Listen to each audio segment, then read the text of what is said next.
My name is Rocky Willingham, and I moved to Austin 3 years ago to actually go to rehab for alcohol addiction. Didn't grow up in the church or anything, but always had a firm belief in God.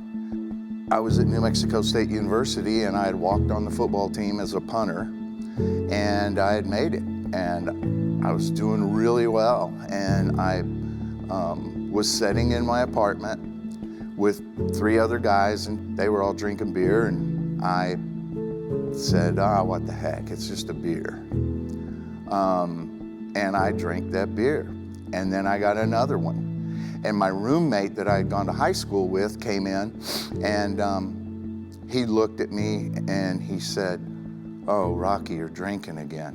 And I said, "Rick, it's just a beer, you know." He said, "Oh God, dude, well, be careful." And that set me in a 40-year path. I was a very high-functioning alcoholic. This disease took me. I lost 3 marriages.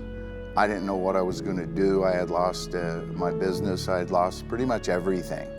I didn't want to have to leave the legacy to my daughters, to have to tell my grandchildren, you know, Grandpa was a really great guy, but he died of alcoholism. I didn't have any community.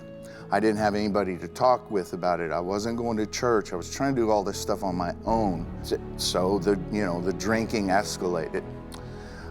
Make a long story short, after my 3rd wife, when we split up, I just decided I'm going to drink really hard for a while and get over this.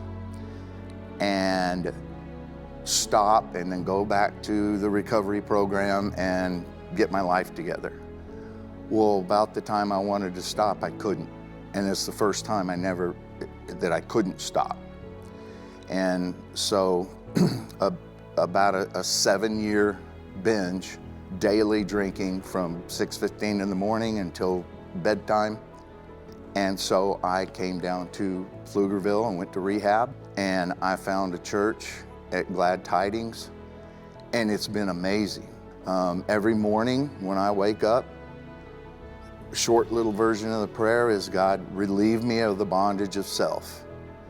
And then I give my life to God, and then I go into prayer and meditation and reading spiritual things.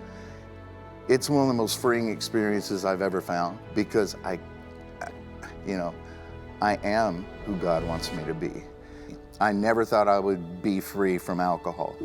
It was like I had accepted my life was going to be just this rotating sobriety at times, drunk at times, right? Because that's the way it always been.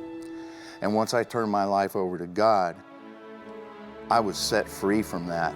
And I found a job at Family Hospital, emergency room, that my job is as an advocate for alcohol and drug detox patients. I get to help them see what freedom looks like, to take off those chains and not be controlled by a substance, but be controlled by God. He lifted me out of the slimy pit, out of the mud and mire, and he set my feet on a rock and gave me a firm place to stand.